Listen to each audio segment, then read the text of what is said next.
frequent, and all of this impact. So what does it do on society?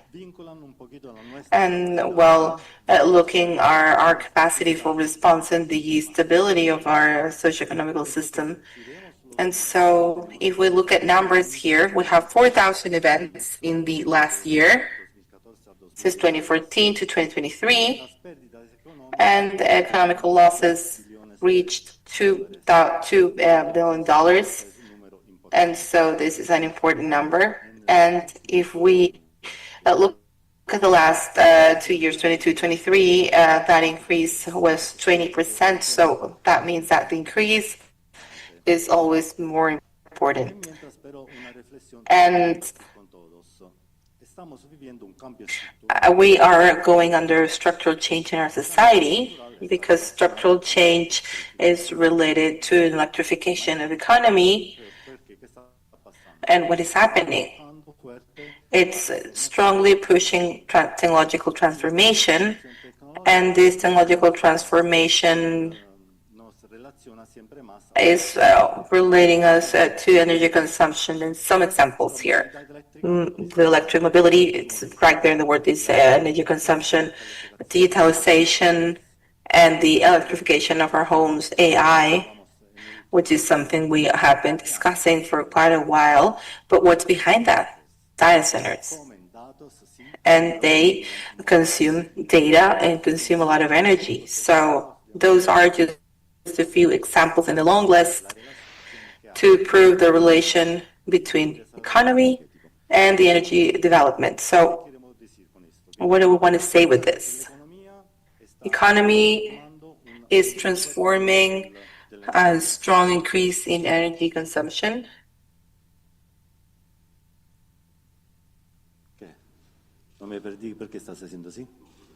Why are you doing that? Sorry.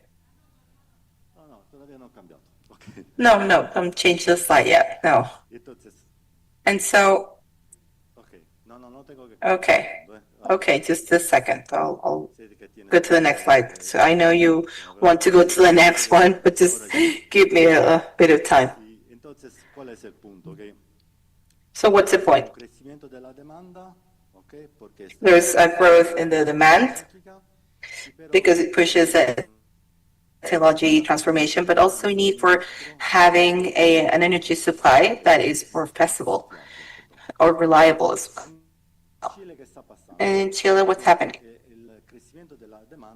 The growth of demand is estimated to increase from 83%. So what does it mean? Climate change, on one hand, we need to mitigate, reduce the consumption and avoid emissions in greenhouse gases, but on the other hand, we also need to adapt our behavior. And so that means that resilience is transformed into a need, so that it's always an enabling factor for energy transition. And so what is resilience? Now we're going to the next slide. Resilience is the capacity of an electric system to resist, adapt, and recover before an extreme event. And so where are we developing? We have a system called 4R, and it's about systematizing the process. So we have risk prevention. So what is it? Everything we need to be prepared. So how are we going to make sure the network is robust, and how are we going to work with investments and maintenance? And then we have the capacity in the entire system to manage the effects of climate change. And while we need to have a robust network, we also need to make sure we know how to manage efficiently everything that happens in the grid. And so we have readiness. Readiness means how we all get prepared. So suppliers, institutions. And so this is a very important point where that also helps us with technological infrastructure. We always need to be on the lookout. And and they help us be on the alert and to be more efficient. And then the response. Here we need to act in a timely manner, and we need to reduce the time of interruption. And this is what we're doing everywhere across the globe so that we can have automation. And what I'd like to mention is that coordination with the institutional ecosystem, because when there's an issue with climate effect, for example, flooding, for example, it's not only about one type of system. We need to have allies, and that is something really important. And this is why we are doing agreements with institutions, because clearly when there's an alert and when we have a specific effect, such as trees falling or flooding, we need to in a coordinated way. And this is something that we are studying everywhere in the world. And we're working with suppliers, and it's something really important. Then there's the recovery. And so here we're also making sure that we can change the paradigm and not only repairing but intervening so that we can reestablish the supply. And so with that, what I mean is that resilience is, there's 4 axes, but what's important in the mid and long term, we need to take a look at investments, because climate change, it's becoming more frequent and more harsh. But something that I'd like to mention is that sometimes we say that investments are costs, but no, that's not true. Investments are not a cost, they're expense. And there's multiple returns on investments because there's less interruption and economical loss. We have been able to see that we have $2 million, $2 billion that the system is losing, but we are more competitive as well because we have a resilient system, and that means that we can trust our investors. The investors trust us, and customers do. They trust us as well. So, of course, in Europe, we've made a bit more progress with assessment models for resilience plans, which are based on the combination of risk indicators of assets according to climate problems. So it's not that the risk is only associated to a climate event, and the network and the installations are subject to all climate events. And so this model allows you to have risks, for example, heat waves, and apart from that, a metric of social economical impact. And we'll see an example of what's the methodology that we're working with in Europe and Italy. So what does it mean? And here, I'd like for you in Latin America and the Caribbean, I hope that we can inspire this model. The scope of the evaluation model of the investments in the resilient plan are optimizing the use of resources. So that's key. That is something that we'll need to understand. And so how to optimize investments? So it's not something that is fashionable or, let's do that with everything. No, we need to be aware of this. But for that, we need a regulatory framework that is steady and that will incentivize this. And let's not forget that it's not a cost or expense, it's an investment. And the example that we're going to share is, first, we need an analysis of impact scenario. And what I'd like to highlight is the projection of extreme events where there's historical data. And that is not helping, because in the last 50 years it's not been helping. Events are usually more exponential. So we need for science to help us, because we need to have a predictive model that will help us understand how many times are heat waves happening in this region, how many times or what's the frequency of a storm, and that's fundamental. We also need to identify what are the risk curves that we have on installations related to a climate event. And then we go to the analysis of cost and benefit, because here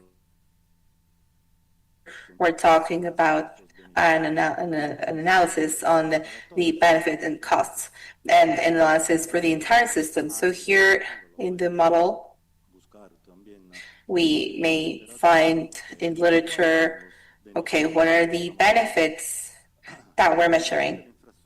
And the evaluation of infrastructure, how is that risk changing, the risk for a heat wave or trees falling in a specific area? So the first point, it's a technical matter. Now, second, defining the economical and social impact. It's energy that is not being supplied.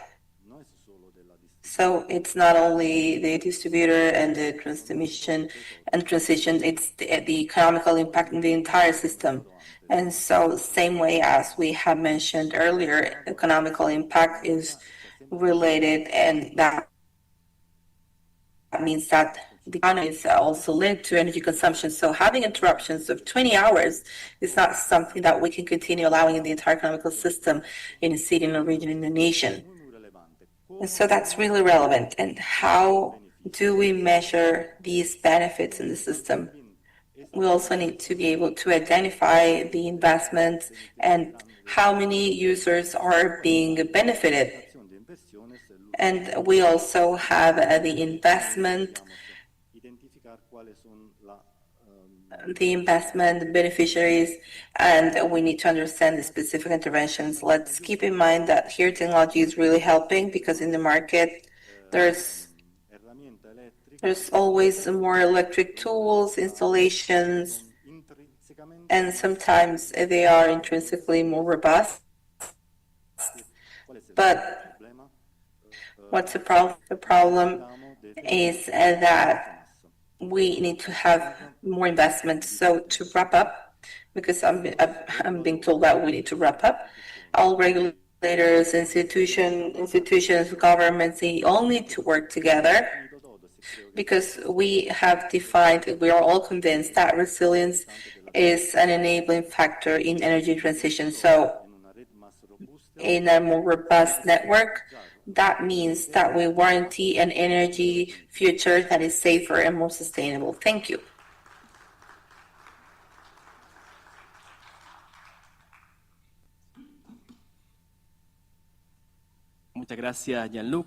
Thank you, Gianluca, for opening up the panel and this session for Latin America and the Caribbean. And well, it's clear that investing in resilience is energy resilience is really important. So now to continue, we'd like to invite the people that will join us in the panel, and our moderator. The first moderator is Arturo Arcon, senior specialist from the Inter-American Development Bank. Please sit wherever you want. Okay, we can stay here. Yes, no problem. And now we're going to invite our panelist, Alessandra Amaral, the president of the Association of Distributors in Electric Energy in Latin America, LAC, Maria Medard, coordinator for disaster management in Caribbean Electric Utility Services Corporation, and also Marina Dockweiler. She's a senior specialist in social environmental management in Fontplata Development Bank. So you're all introduced. Welcome. Thank you for being here. And we'll start now with this next panel. Oh, Gianluca. Oh, I'm sorry. Yes, you're also invited. I'm sorry I did not have you there in the list. Yes, our General Manager for Enel Chile. Great. Okay, so Arturo, now the floor is yours. Well, thank you. Good afternoon. We have quite a challenge, which is having a panel on such a critical matter for Latin America and the Caribbean. It's something that we are experiencing everywhere in the region, Mexico, the Caribbean islands, in the South, global South, and we need to make that happen in half an hour. So we are going to now ask our panelists to share their own vision on how different angles, as Gianluca was saying, how we are working in making sure resilience is happening, what are we doing to prepare ourselves, and where are the regulation mechanisms. And we'll start with the Caribbean. This is one of the areas that are more subject to climate disasters on one hand, and natural disasters such as earthquakes. And CARILEC is the Association of the Caribbean Companies, and we work closely and we coordinate with other companies so that we can plan and so that we can act when these disasters happen. So I wanted to first ask Maria Medard, given the frequency of meteorological extreme events, how is CARILEC supporting member companies in the integration of the climate change in electric planning for the long term and the investment decisions in infrastructure? Thank you, Arturo. I also want to say thank you to the organizers for giving CARILEC a voice in this global forum. And to say that when we speak about sustainable energy, resilience, best practices, CARILEC is a significant voice in the Caribbean. To continue to address the frequency,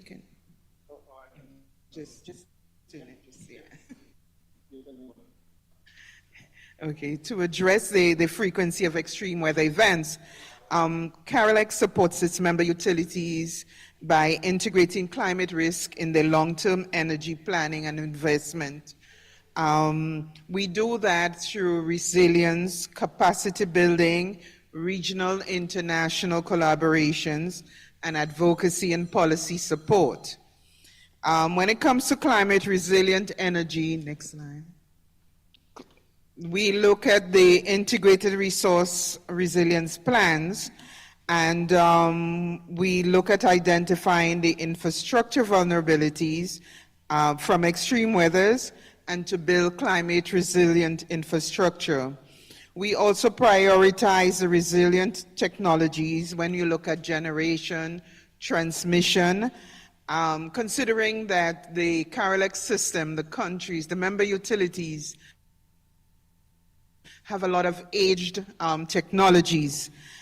And the brands, the materials that are used are not exactly standard among the utilities. We also align with CARICOM's climate adaptation goals. When we look at regional international collaboration, no, that's okay. That's okay. Oh, it's okay. Yeah, regional international collaboration, there's a lot of sharing of resources and joint training.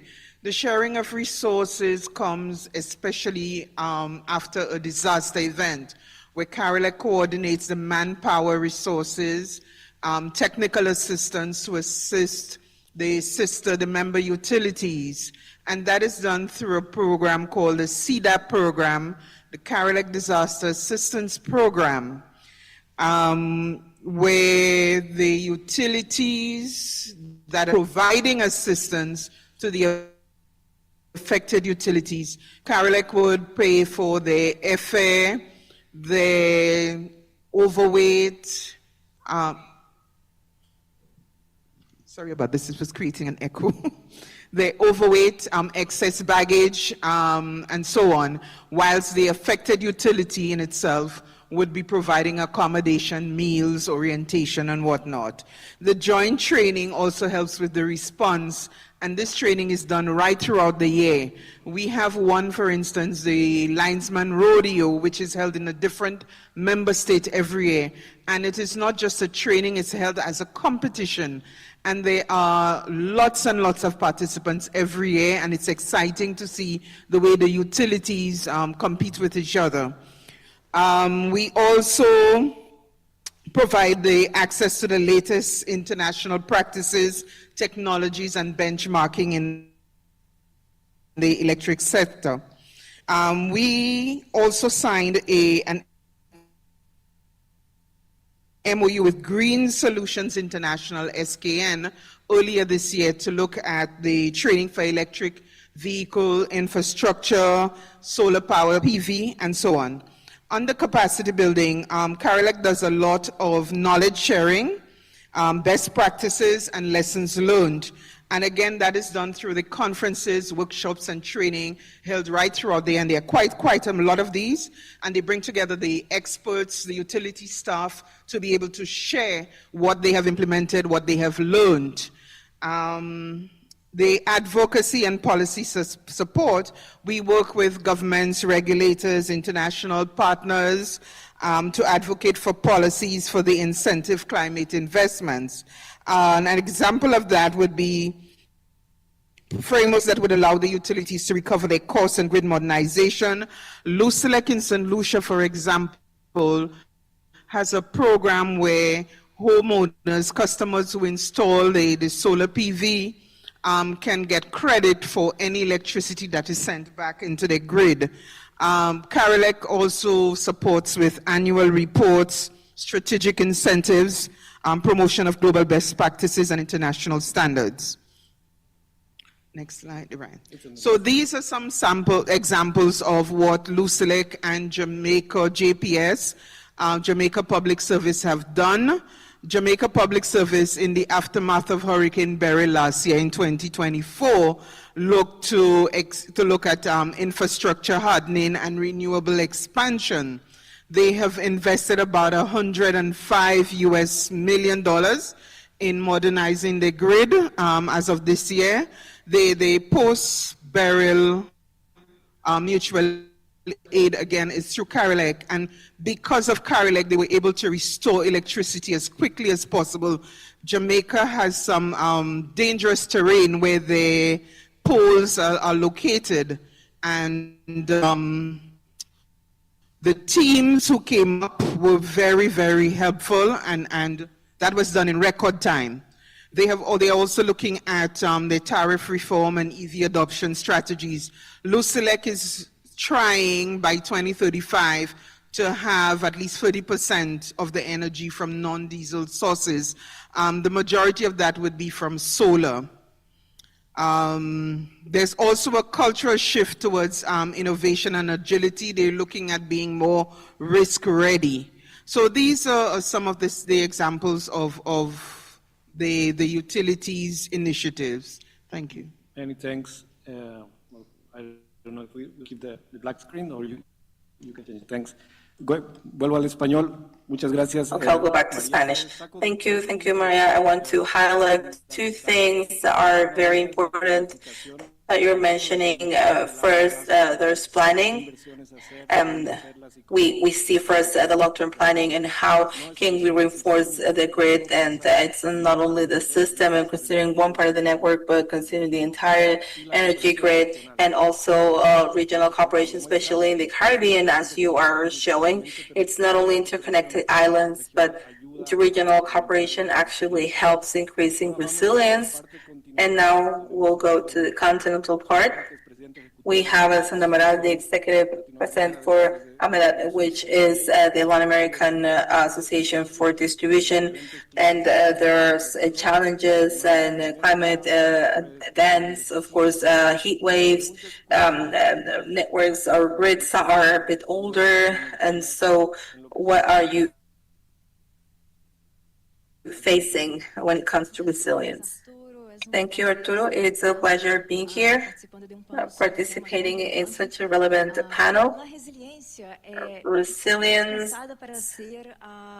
is considered to be a way in which distributors react, suppliers react in events that have low probability and high impact. But the problem is that probability has been increasing significantly in the last 2 years. So the entire issue with climate change and the heat waves and snowstorms and all of this is more severe. It's more frequent as well. And on the other hand, Latin America is a continent that has natural mineral richness, and this also has a high value because we depend more on nature, on climate events, extreme events. And so while we have 70% of the electric grid and renewables, the world has 30%, but with that, that means that electrification and dependency on climate events is bigger. And so what happens with electrification? Now, we have multiple elements that are part of the distribution network. So these are the energy resources that are distributed. And with that, the role of suppliers also becomes a new role and new challenges, new rules, because there's a complex system made up by flows of energy that are bidirectional. And so distributors have a big challenge, and they need to recognize the costs, the investment, and at the same time, sometimes there's less customers because then they go to their own distribution system. So with that, in our lab, we developed a study to measure the investments that are necessary so that we can enable distributors towards energy transition. And we concluded that there's a group of 7 countries: Brazil, Chile, Colombia, Argentina, there's Peru and Guatemala, and there's an amount in 17 years up to 2014 of $239 million in the entire energy transition. And energy transition, partial energy transition, which was half of the goals, it was 174 million. So there's a relevant point here, which is what we were discussing earlier, which is measuring the benefits. So no one is going to invest, and we're not going to place $1 of our money if we don't know what's the return on investment. And actually, there are studies that show that for each dollar that is invested in infrastructure of networks, there's a return on investment of $6, regardless of whether it's long-term, short-term. So in Brazil and Latin America and in Chile and Argentina, and especially in Brazil, in the last 2 years, we had some extreme climate events that were very strong in Sao Paulo and Rio Grande do Sul, and they affected 2 million consumers. And so we need to be able to understand what resilience is, and we were able to develop a study on the resilience of distribution networks. So in that study, we were able to divide the challenges of suppliers in 3 categories. And so the first one was technologies. And of course, the organizing is going to help with resilience and quality challenges. And of course, when we consider that there's an urbanization process, when we are, for example, working in the network and we have different divisions, and it's very different from the city where I live, where I was born, Rio de Janeiro, where the organization happened a long time ago when Rio was the capital of Brazil. So we may think of other alternatives apart from the sub-internalization, and that is very powerful. And here we have the utilization of economy. We have new alternatives for automation, for digitalization of networks, which are going to decrease time of recovery of the network, of the grid, and they can happen remotely, and also the use of drones. And we were in Adelaide in Florida, and they have some challenges that are quite relevant in regards to hurricanes, and they did a big investment in organization and also digitalization, automation. But we may think about another aspect, which are processes.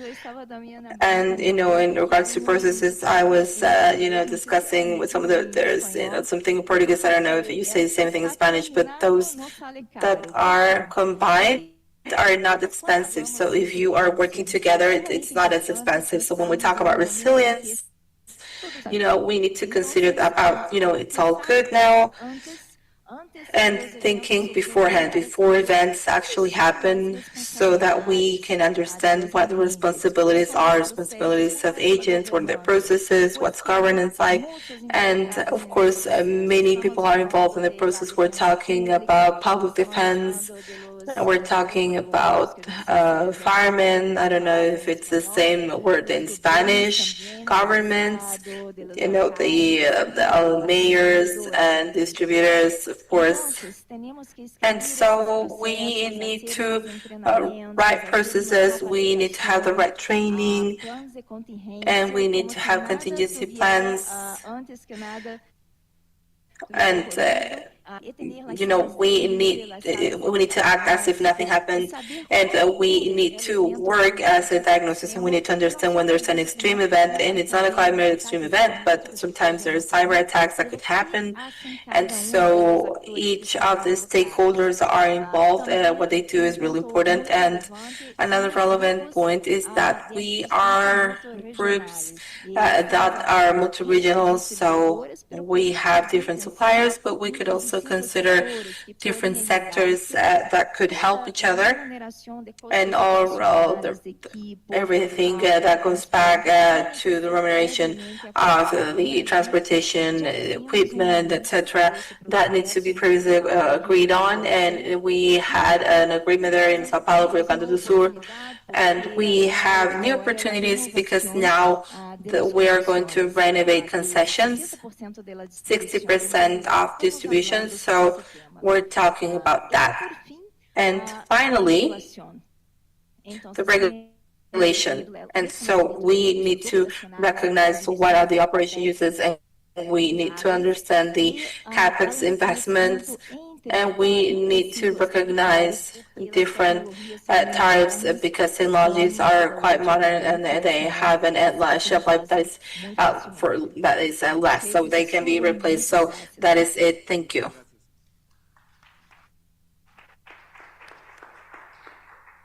Alessandra was mentioning some key concepts here. One of these concepts of risk, which is likelihood, the impact. There's a threat, the likelihood of something to occur, and the impact that it has. Climate change is increasing the likelihood of these risks. And electrification of the economy is increasing the impact. Our economy will depend ever so more on electricity and the grid and networks. So you talked about technology. We do have digitalization technology for networks and communication, but this requires investments. Investments eventually through regulation are included in the tariff or the rate. So resilience, as Gianluca mentioned, has certain costs, initial costs and investments, returns which are over that investment. But it requires initial capex. So my question is how to balance the cost of introducing incentives for a more resilient network and to balance the impact that this has on the rates or tariffs. Well, the point is that we always said that resilience is a cost itself. I have mentioned it before. I do believe that resilience has to be thought of, but in the medium-long term, not in the short term, because we have to invest. Therefore, those are benefits that we have, especially on the connectivity side. So this has a cost. Of course, it is a cost. But if we think that the cost of not doing anything is much higher, that we will have to be all clear on this. Not doing anything today means that always having more issues, more problems within the economy. We have to think about these things, mechanisms of tariffs which allow the sector to invest itself. And clearly, I consider that technology helps in this purpose. So at the end of the day, the automation or telecontrolling the networks which have high benefits and low cost. But in the meantime, we have to have a more robust network. So we have to make most right now on what is being done in Europe. There are models that exist already there, and inspiring ourselves on these models and complementing them and adapt them to the reality of Latin America. So if that's the case, the cost, we have to put this included on the rate or on the tariffs, but in the short term, it can increase a little bit, maybe in the long term. Sure, this will go down. Because if we do not do anything now, the expenses will go up, the corrective costs will increase, so afterwards will be included in the tariffs in the following cycle within the following regulatory framework. So what you don't invest now are on investments, corrective expenses, which all afterwards will be reflected on the tariff. So we have more supply, you have more interruptions in the long term because the more violent the interruptions. So therefore, throughout time, the tariffs will go up because we have to recognize, therefore, the whole expenses of maintenance or corrective maintenances that distributors have to spend on. So it's an opportunity to work together and to seek the way to finance. Well, using other measures as well, but the whole collectivity, the whole private or public society association has to do, because we're not talking about the electrical issue. It's not just for the electrical industry. Yes, of course, investment in resilience is not it's not expensive investment at the end of the day, which brings long-term benefits and improves many impacts. So there's an issue on finances related to resilience. The question is from Marina Dogweiler, who works in a sister bank of the IDB, for Plata. Now, development banks, we have a role beyond finance. We look beyond financing itself, if not in the sustainable development of countries. So how can a bank or a development bank, within our role, can encourage resilience in the electric sector? Well, first of all, thank you very much. Good afternoon, ladies and gentlemen. Thank you for the invitation and thank you for bringing this panel. So, answering your question, I believe that a bank has the same challenges as utilities as well. For this new dynamic, which was regarding energy transition, we have challenges also to finance not just the technological factor or infrastructure, but also regarding what is soft and what comes infrastructure as well, soft infrastructure. So talking about resilience here, I believe that the banks have a fundamental role here. First on the support or climate risk assessments, for example, how they can contribute on this is very feasible to finance systems which integrate meteorological information with or data with geospatial technology and the intelligence of the system and energy system in this case, as we have been doing with water especially. Also the support working with multi-sectoral factors, because in this issue, environmental issue, there are many of these industries which are connected to the energy sector, especially when they have hydric sources. So they have these forecasts of climate change now from the medium to the long term, and they have progress very much so in contingency programs. So I do believe also it is feasible due to the multidisciplinary factor in development banks. There are certain methodologies which are perfectly compatible with resilience in other sectors. For example, methodologies mentioned by Gianluca are used in the management of natural disasters as well, these systems. And we as financiers, we see these every day. And these are perfectly adaptable.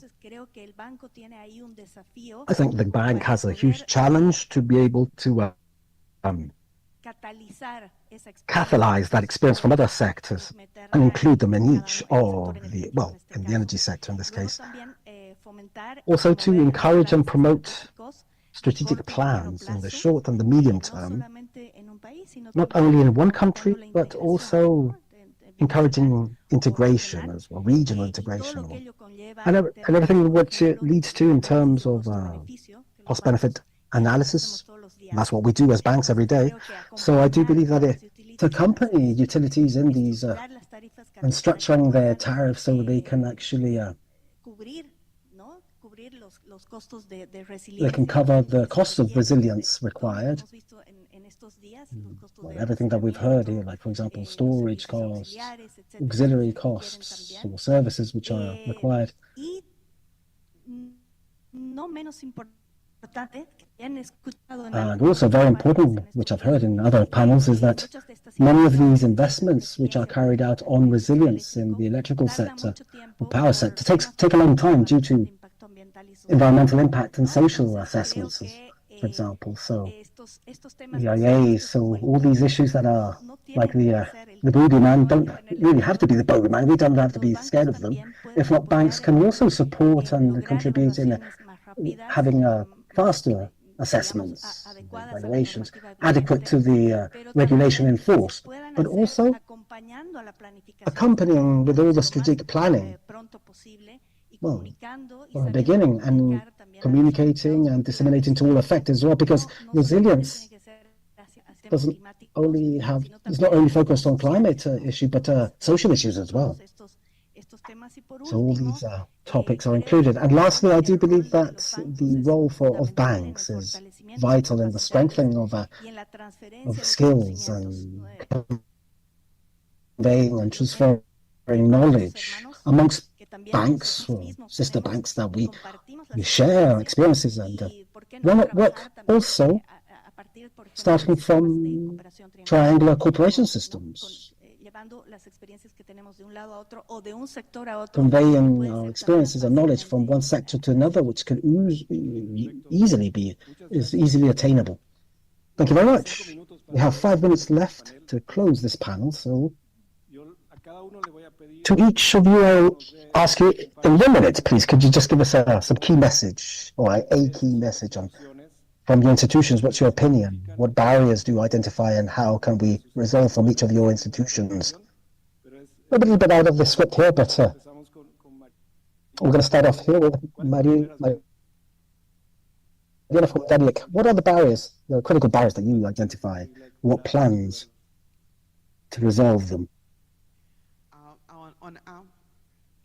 On our end at CARELEC, we have identified issues of the financial, regulatory, and lack of unified planning.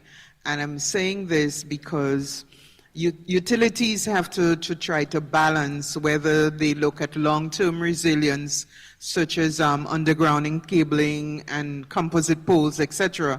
And you have to understand that these utilities, by global standards, are small.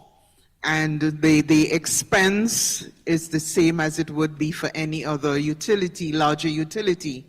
And they have to balance whether or not they look at long-term resilience and pass on costs to the customer or don't. And it is not a case where you cannot invest in this day and age in long-term resilience. You have to. But when you do and you pass on the costs to the customers, this is where the regulatory framework would come in, and they would not allow you to do so just so easily.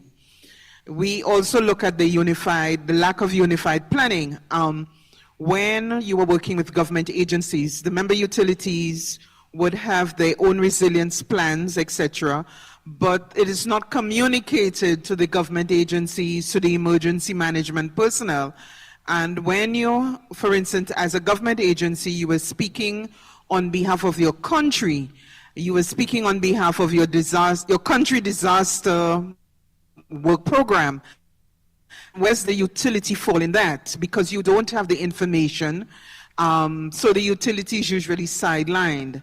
So also the funding agencies, whilst we are grateful to them, there are some complex and lengthy processes, and we do understand that we have to go through those processes, but nonetheless they are a bit complex and lengthy.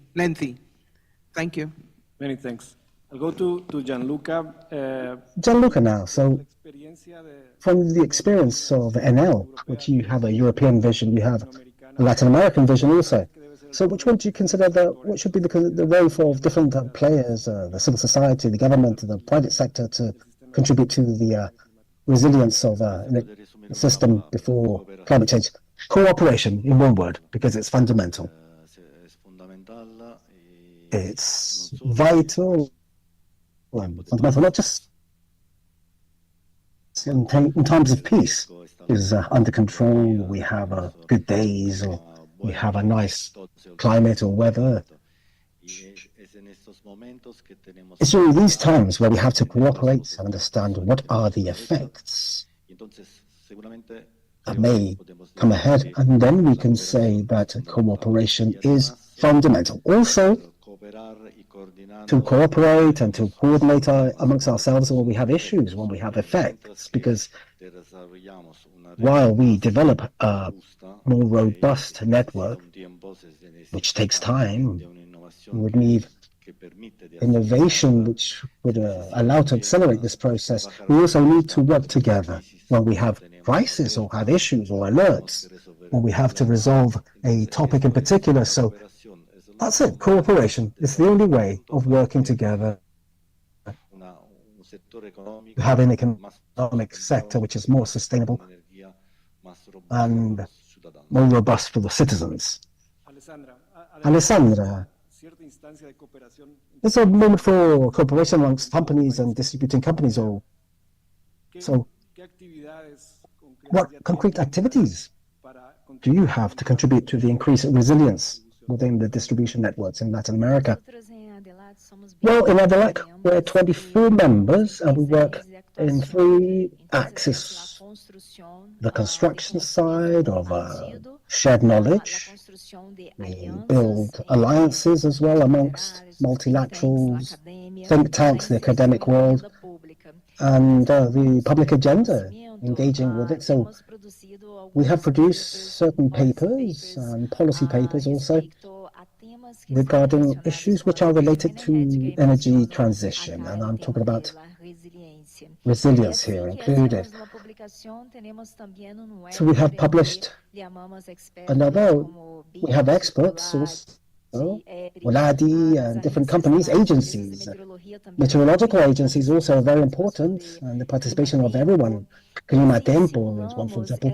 So we simulate exchanges of best practices to convey or to surpass certain stages that were taken on in other countries. We have issue about resilience in Latin America. We have been to Costa Rica, for example, and in Colombia. Now soon we will visit our partners in Argentina and here in Chile. So, for example, we have grids in Italy, which have a regulatory infrastructure of knowledge and mechanisms which are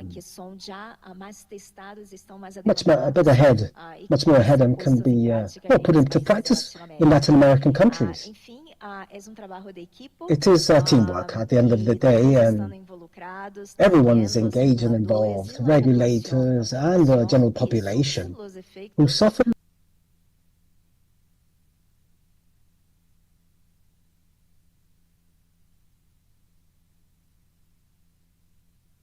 proper communication with the general population is very relevant. Thank you.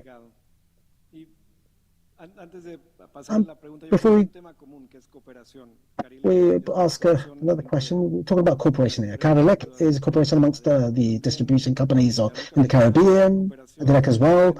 There's cooperation amongst different private sector as well, agencies to increase resilience. My question now for Marina, what mechanisms of regional cooperation could strengthen themselves to face in its shared manner the challenges derived from climate change? I think there are many mechanisms of cooperation. There are platforms that have been used in different issues within the sector, in fact. But I believe that the cooperation programs which have to start working are these programs that are not so strategic, if not operational. with starting off from concrete actions to exit these integration plans or resilience, comprehensive between both two countries or one same country, and with a specific objective to have immediate programs of regional cooperation, which could resolve concrete issues on specific things. So I believe for this, it's important also to have and to count with the mapping of these platforms, but with including the best experiences that have happened already to bring them on as well easily to solve other issues, direct issues. Thank you very much. I think this is a discussion which should continue, of course. The topic does not end now. I invite you all to continue talking with the panelists during the coffee break. A round of applause to our panelists. Thank you very much.